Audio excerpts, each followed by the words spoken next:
I'm Chef on Yacht, and this is the yacht that I'll be working on this year. It's an Ocean Alexander 90R. It's a 90-foot mega yacht that's set up almost like a condo. Typically, in yachts this size, the galley is out of the view of the guest. However, on this boat, we have an open concept.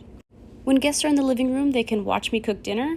Usually when I'm doing dishes, I close off those doors so they don't have to watch me clean dirty dishes and listen to the loud sound of dishes clinking together. So right now, I'm at the bar area. On the left side, we have a mini fridge. In the center of the bar station, we have an extra sink. We don't typically use this sink unless we have a large number of guests come in. We'll use it as a second dishwashing sink. So for this trip, I'm just going to use it as storage space. And on the right side of the bar, we have an ice maker, one of like 5 on board. On the other side of the bar station, we have our main indoor dining room. I would say the guests eat here about 10% of the time. The guests mostly eat outside, but if it's raining or really hot, they'll come inside. And here's the best part, the galley.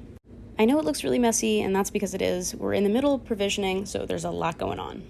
There's about $10,000 worth of food going on board in 2 days. In the galley, I have plenty of storage space and a little corner with a TV, couch, and a table. Let's move into the hallway where there's some more storage space and the main head. In boat terms, a bathroom is called a head. I know this is a little strange to say, but this is my favorite bathroom because when we're underway and this window's open, it's gorgeous. At the end of this hallway, we have the master bedroom. There's a king-size bed, beautiful big windows to look out at the ocean. There's also 2 closets, 2 toilets, and then in the center of the bathroom, there's this massive shower. This yacht has 3 levels. Right now, we're on the middle deck. So let's head downstairs where all the guest rooms are. The hallway downstairs also has some hidden features. There's a closet which holds some pantry goods, the second washer and dryer on board, and also a mini fridge with an ice maker. There is a lot of storage space in the galley, but not enough for a whole 2-month trip. So I use every nook and cranny that I can find. This yacht can hold 8 guests and 4 crew members. Guest room number 1 has 2 twin beds, but you can push them together into the center of the room to make a queen bed. This room also has a private bathroom and shower. Right across from this room, there's another guest bedroom that's set up the same exact way. And you can almost always expect if you see a bed or a couch, there's probably storage space underneath. Underneath these 2 beds are a whole bunch of wine and beer.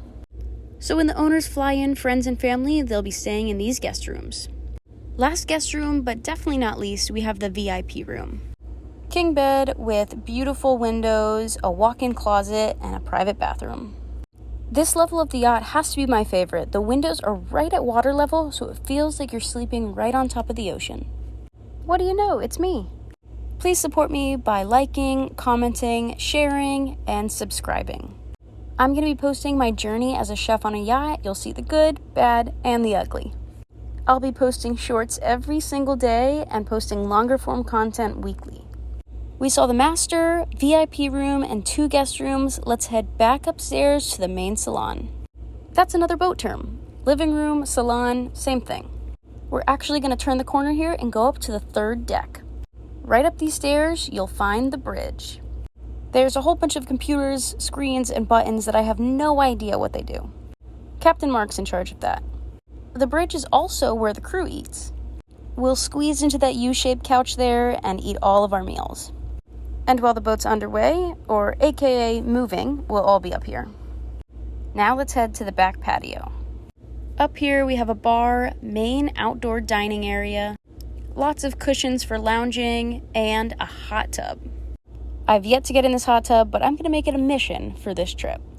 We also have a Peloton and weights that come on board for exercise. This deck gets a ton of use. This is where the guests mostly eat all of their meals and just hang out and lounge. Now let's head downstairs to the main deck and check out the beach club. The beach club serves 2 purposes.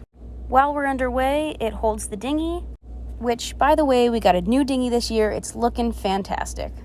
The platform in which it sits is on a hydraulic system. It can go up and down for when we need to lower the dinghy into the water. So once we're anchored or in a marina, we'll take the dinghy or rib off of the back, and then this will be open to just hang out on. Inside those glass double doors at Beach Club, there's a bar inside and more couches. Let's go up the side of the boat to get to the bow. All of these stairwells are really steep, so you gotta be careful when you're going up them. At the bow of the boat, there's more lounging, and this is where the guests like to have cocktail hour. This is typically 1 to 2 hours before dinner time. Now onto the scariest part of the yacht. This is what we call the hole. Were you wondering where 2 months of food goes?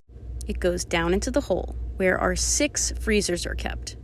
I organize my freezers into beef, pork, poultry, seafood, frozen fruits and vegetables, and bread. I usually go into the hole at least once a day to get frozen product, and whenever I go down there, I radio the crew to make sure they know I'm down there. It gets super hot in there, so I could pass out, or I could fall down the whole 15 feet. We always keep this hidden door closed so no one accidentally falls in. If you look to the right, we have the sport fish that we were supposed to bring with us, but it actually got hit by a tornado. Most of the windows got busted out, and the bridge actually lifted off of the boat itself. This would have been a great addition to the trip because there's tons of freezer space on this extra boat, and I would have had my own room. It's okay, everything happens for a reason. So instead of bringing this Viking to fish, we're going to bring a 35-foot Valhalla that we'll have to tow behind the boat. If we brought the Viking, there's no way we could have towed it. It's way too big, way too heavy, so we would have had to run it down separately. And that would have been tens of thousands of dollars more in fuel. Yes, tens of thousands. These boats run on diesel, and it's a little over $6 a gallon in the Bahamas. The Viking has like a 2,000-gallon tank, and the Ocean Alexander that we're on now has a 3,000-gallon tank. And we're fueling up like 5 times during the 2 months. Let's say we fill up 5 times at $6.20 a gallon for a 3,000-gallon tank. I'll let you do the math. Even without doing the math, it sounds insane. And that's because it is insane. Enough of numbers, let's head down to crew quarters. Everything is a wreck right now because we are about to get underway in like 2 days. But here's our little living area where we play cards and spoons. We have a little kitchenette with a mini fridge, stove, and coffee maker. And this is my cabin, which I share with the first mate. I have the bottom bunk because there's no way I'm jumping up into that bed. Here's the closet, which I also share with the first mate. We have uniforms, which makes my life super simple. I don't have to make any decisions in the morning. Oh, remember how I said there's storage everywhere? Let me show you. Underneath these couches, storage space. This is where Captain Mark hides most of his tools. Now we have the engine room, and I wish I could tell you some cool things about this place, but I have no idea what any of these buttons, tubes, or filters do. Maybe we'll have to have an interview with Captain Mark so he can tell us all about it. With crew quarters right next to the engine room, you can imagine that it gets pretty loud down here. Especially when we're underway, you have to like scream to the person because it's that loud. This is Captain Mark and Gina's room. Captain Mark is obviously the captain, and Gina, his wife, is the stew. And then we have our bathroom, which is a very large shower space. I hope you enjoyed this tour of the yacht, and if you want to follow me on my journey, go ahead and hit that subscribe button and support me by liking, commenting, and sharing. Bye, little chef.